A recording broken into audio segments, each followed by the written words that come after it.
नमस्कार। आज मंत्रिपरिषद में 18 विषयों पर चर्चा की गई और संबंध में निर्णय लिए गए। सबसे महत्वपूर्ण निर्णय राज्य में शिक्षकों की बहाली के संबंध में लिए गए।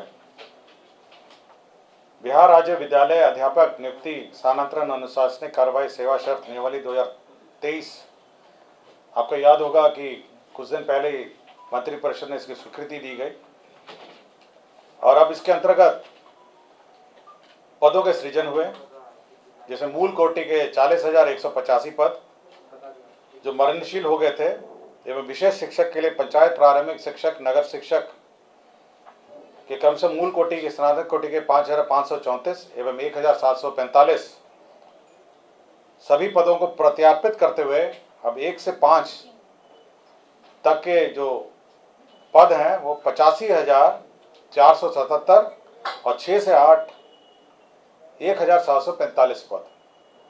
तो ये आप समझ सकते हैं कि कुल जो पद सृजित हुए हैं वो 85,477 जो 1 से 5 के लिए और 6 से 8 के लिए 1,745 पद का सृजन हुआ है। साथ ही साथ इसमें यह भी निर्णय हुआ है कि ये जो परीक्षा है वो बिहार प्रशासनिक बीपीएससी द्वारा परीक्षा ली जाएगी। यह भी निर्णय मंत्रिपरिषद ने लिया है और साथ ही साथ इसका जो वेतनमान है उसका भी निर्धारण किया है। वेतनमान में जो प्राथमिक विद्यालय में मूल कोटि का जो अध्यापक का मूल पद है वो 25,000 होगा और जो स्नातक कोटि के विद्यालय अध्यापक का मूल वेतन है 28,000 होगा। तो इस पूरे पद का जो सृजन हुआ है इसमें कुल व्यय होगा 4,629 करोड़ 4,629 करोड़ अनुमानित 46 अरब 29 करोड़ 23 लाख 7,120 रुपए का व्यय होगा। तो ये मंत्रिपरिषद ने जो टीचर्स का जो पद सृजन है आपका 1 से 5 और साथ ही साथ आपका 6 से 8 का पद सृजन, साथ ही साथ उसका मूल कोटि का वेतन निर्धारण और साथ ही साथ इसका जो नियुक्ति की प्रक्रिया है उसका भी निर्णय मंत्रिपरिषद ने आज लिया है। इसके साथ ही साथ जो बिहार राज्य विद्यालय अध्यापक नियुक्ति स्थानांतरण अनुशासनिक कार्रवाई सेवा शर्त नियमावली 2023 है, इसमें जो 11 से 12 और 9 से 10 के भी पद सृजित किए गए हैं, जिसमें 11 से 12 तक के जो विद्यालय अध्यापक हैं 57,618 पद सृजित हुए हैं और 9 से 10 के लिए 33,186 पद हैं। तो आप समझ सकते हैं कि 4 आंकड़े हैं जो महत्वपूर्ण हैं। 1 से 5 के हैं 85,477, 6 से 8 के हैं 1,745, आपके 11 से 12 हैं 57,618 और 9 से 10 हैं 33,186। तो 4 आंकड़ों को अगर आप टोटल करेंगे तो आपको ग्रैंड टोटल मिल जाएगा कि कितने पदों का सृजन हुआ है। ठीक है, और सभी के वेतनमान भी निर्धारित हो गए हैं और सभी का जो नियुक्ति का प्रक्रिया है वह भी हो गया। 11 से 12 जो विद्यालय के अध्यापक हैं उनको 32,000 मूल पे होगा और 9 से 10 का है 31,000 मूल पे होगा। जो 11 से 12 है 32,000 उसका मूल पे होगा, मूल पे, और 9 से 10 है उसका मूल पे होगा 31। मूल वेतन के अलावा मैं बता देता हूँ, मूल वेतन के अलावा आपका 42% डीए होता है। ठीक है, 8% एचआरए होता है, हाउस रेंट अलाउंस, फिर सीटीए अलाउंस होता है 1,500 के आसपास प्लस डीए, मेडिकल होता है आपका 1,000। इसके अलावा आपका पेंशन कंट्रीब्यूशन होता है, पेंशन में जो कंट्रीब्यूशन है सरकार देती है वो भी सरकार देती है और उसके बाद ग्रॉस सैलरीज का निकाला जाता है। तो डीए, एचआरए, सीटी जो सरकारी ना आम जो नॉर्मल हमारे सरकारी कर्मचारी और पदाधिकारी का जो व्यवस्था है वही रहेगा। सीधा ट्रेजरी से, राज्य के कोष से सीधा वेतन मिलेगा। और जो पेंशन की जो नियमावली है और पेंशन का जो व्यवस्था न्यू पेंशन स्कीम में है, वही पेंशन इन पर भी लागू होगी। तो ये एक महत्वपूर्ण निर्णय है जो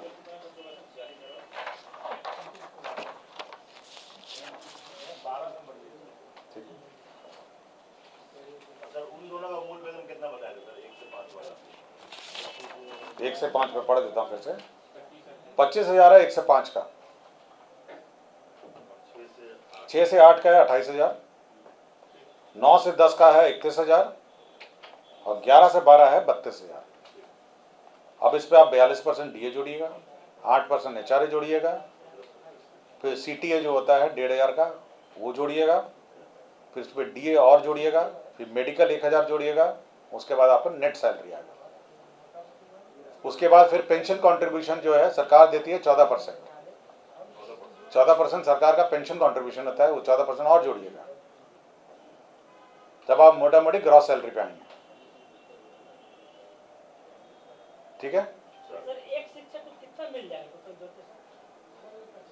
अलग अलग कक्षा का अलग अलग होगा ना, 10 का अलग अलग का अलग अलग है। अगर लिखा हुआ तो बता दीजिए, हम लोग जोड़ भी नहीं पाएंगे। आप जोड़ लीजिएगा, मैंने बता दिया मंत्रिपरिषद में, ये टोटल नहीं था, मैं जितना मंत्रिपरिषद के एजेंडा में है मैं बता, मेरे पास है, मैं आपको।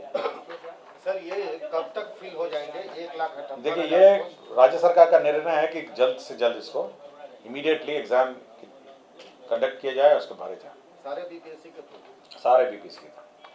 टोटल 178 आ रहा है सर, 1,78,000। आप जोड़ लीजिए ना, मैं आपको जोड़ लिया ना आपने। देखिए, अब टोटल अब एक बार फिर जोड़ लीजिए, 85,000 हो गए आपके प्राइमरी, 1,800 आपके हो गए, 1,800 कितने हुए? 18 है, 1,745 हो गए आपके। कितना हो गया आपके प्राइमरी हो गए 85,477। आपका मिडिल ये 6 से 8 हो गए 1,745। आपके 11 से 12 हो गए आपके 57,618, 57,618। और 9 से 10 हो गए 33,186। तो चारों का टोटल कर लीजिए अपना, है टोटल 1,78,000। और मोटा मोटी जो राज्य सरकार पे जो भार पड़ेगा टोटल, मतलब सब मिला के, तो करीब 11,000 करोड़ का है।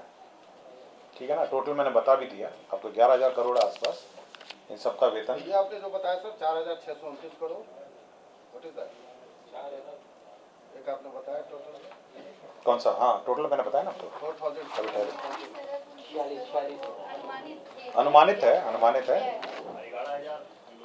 46,029 करोड़ अनुमानित है, अरब 29 करोड़ 23 लाख है, एक अनुमानित ये है। और दूसरे में आपका अनुमानित व्यय मैं बता देता हूँ कितना होगा,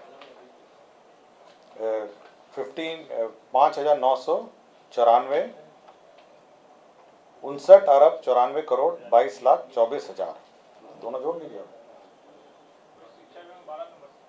ठीक है,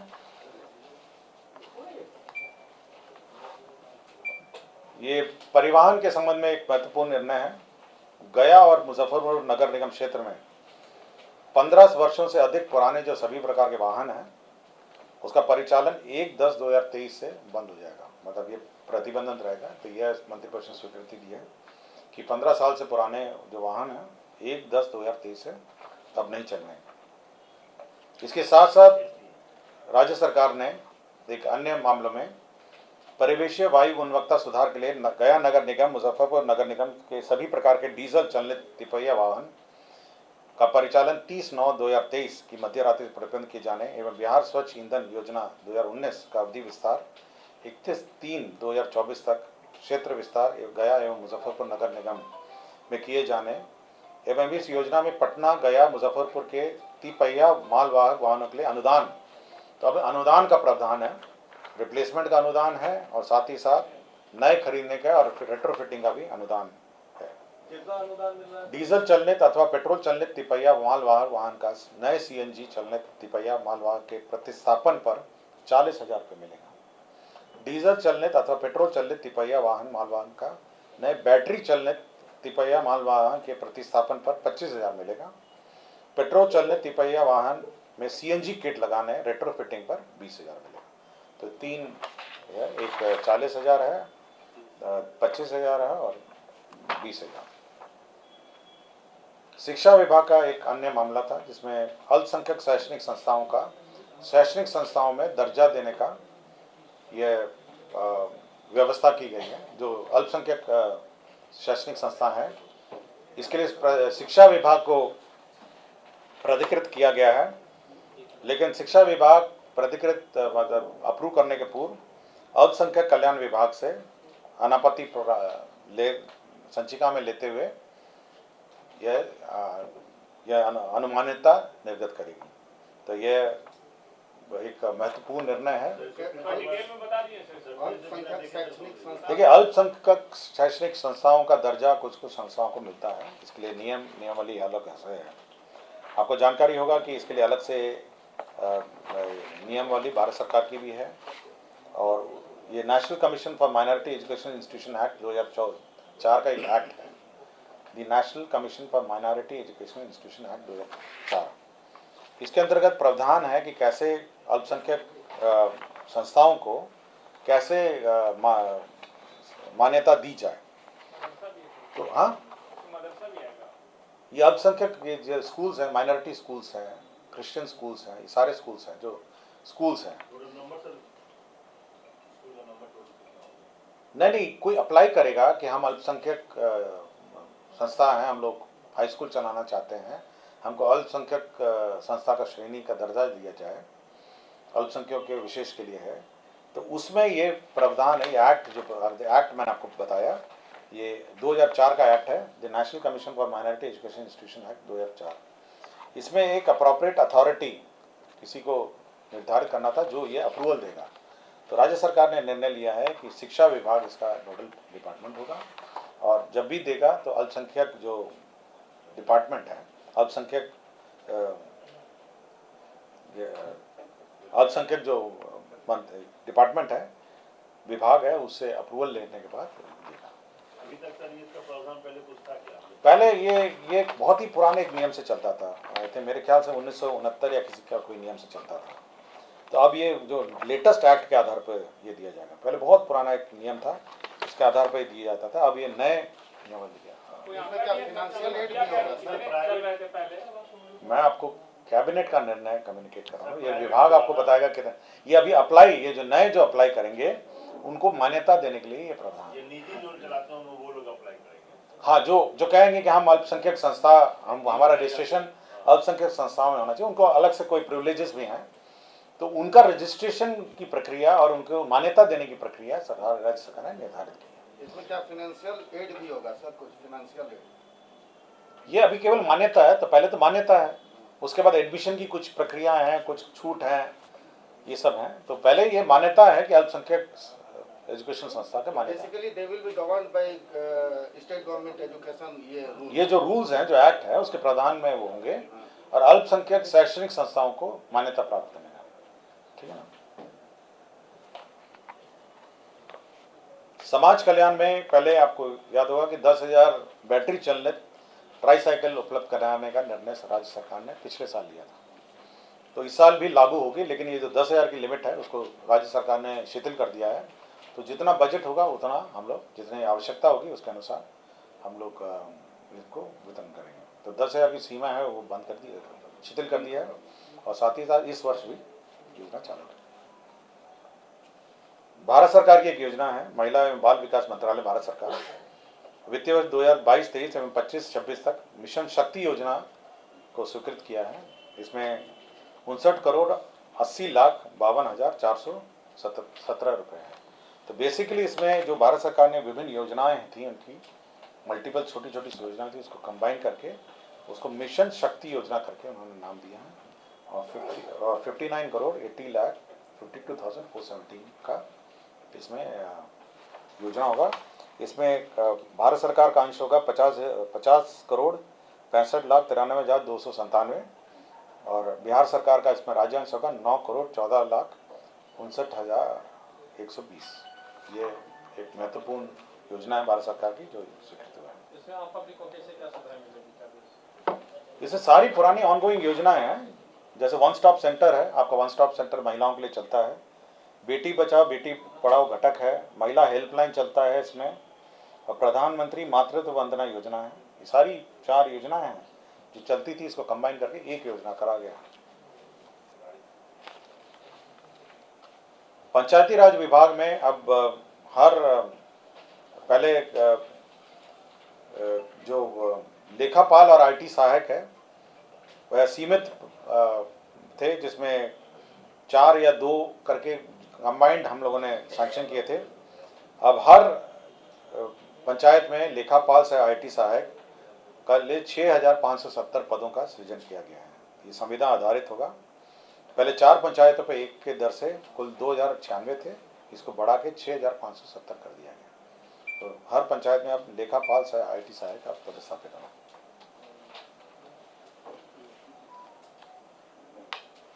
ये जो हमारा केंद्रित रूप से अधिप्राप्ति होती है गेहूं और चावल के लिए, तो राज्य सरकार ने लोन लेने के लिए 10,000 करोड़ का लोन लेने के लिए अधिप्राप्ति में जो पैसा भुगतान होता है उसमें स्टेट गारंटी संसूचित किया है। यह इस पर अनुमति दी गई है। 2000 पंचायत सरकार भवन के निर्माण की स्वीकृति राज्य सरकार ने दी है। इसमें 41 अरब 71 करोड़ 16 लाख रुपए व्यय होंगे। तो 2000 पंचायत सरकार भवन, यह पंचायत सरकार भवन अब जो ग्रामीण अभियंत्रण संगठन है LAEO, स्थानीय क्षेत्र अभियंत्रण संगठन योजना एवं विकास विभाग की है, उसके माध्यम से अब ये निर्माण किए जाएंगे। तो निर्माण का एजेंसी बदल दिया गया, ये महत्वपूर्ण है।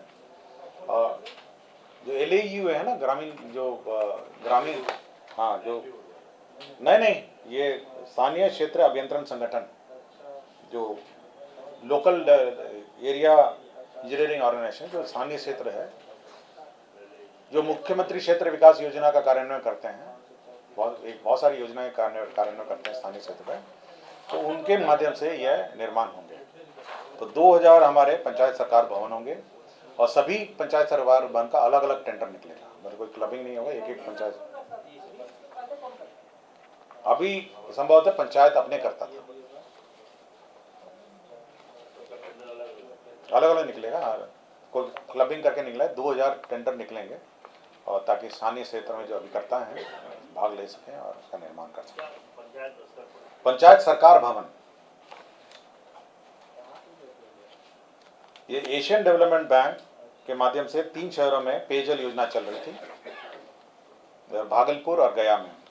तो एशियन डेवलपमेंट बैंक का फेज 1 जो है 493 करोड़ का फेज 1 भागलपुर में चल रहा था।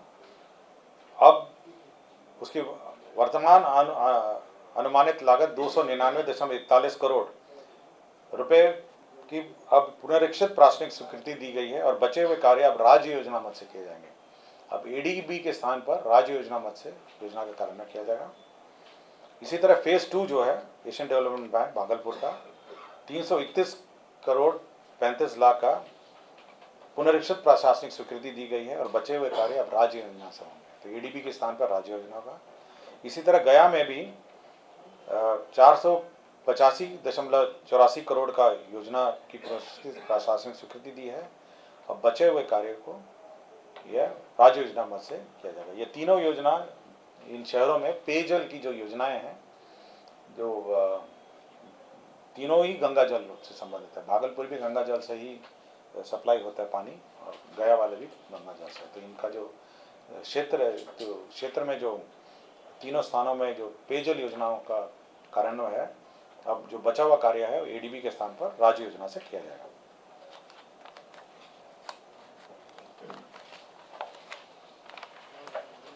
ये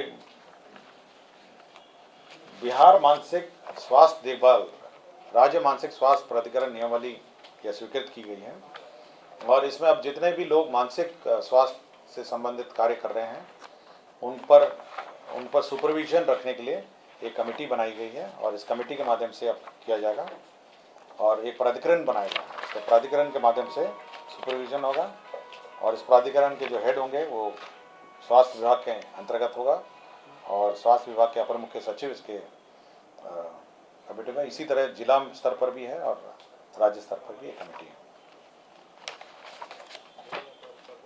अपराध अनुसंधान विभाग के अंतर्गत विधि विज्ञान प्रयोगशाला सहायक निदेशक राजपुर समूह ख वेतन स्तर 7 के पद पर बिहार लोक सेवा पटना के अनुशंसा के आलोक में श्रीमती रोजी श्रीवास्तव सहायक निदेशक को बर्खास्त कर दिया गया है। ये एक निर्णय लिया गया है। पशु स्वास्थ्य एवं उत्पादन संस्था पटना को पशुपालन निदेशालय के अंतर्गत बनाए रखने हेतु बिहार पशु विज्ञान अधिनियम 2016 के परिशिष्ट 1 कंडिका 2(1) को विलोपित करने की स्वीकृति दी गई है। तो ये बिहार पशु एवं उत्पादन संस्था को पशुपालन निदेशालय के अंतर्गत ही बनाए रखने के लिए यह निर्णय लिया गया है। कर्मचारी चयन आयोग में प्रथम इंटरस्तरीय संयुक्त परीक्षा में 2014 के आधार पर निम्न वर्गीय लिपिक के पद पर नियुक्ति हेतु अनुसूचित अभ्यर्थियों के लिए सहकारिता विभाग के अंतर्गत निम्न वर्गीय वेतन स्तर 2 के 4 पदों का सृजन की स्वीकृति दी गई है। और राज्य सरकार जो हर साल बाजार ऋण लेती है लोन, उसके बारे में स्वीकृति दी गई है। तो कुल लोन जो सरकार लेगी वो है 39,000 करोड़ 365 49,365 करोड़ का लोन लेगी, जिसमें बाजार ऋण है 44,429, नाबार्ड से ऋण प्राप्त करेगी 3,000 करोड़, वर्ल्ड बैंक और एडीबी और अन्य स्रोत से 1,875 और राष्ट्रीय सहकारिता बैंक से 61 करोड़। राज्य सरकार कुल लोन जो वापसी इस साल करेगी वह है 25,558 23,558 और टोटल जो नेट ऋण जो लेगी सरकार वह है 25,807 जो राज्य सरकार की सीमा के अंतर्गत है। धन्यवाद।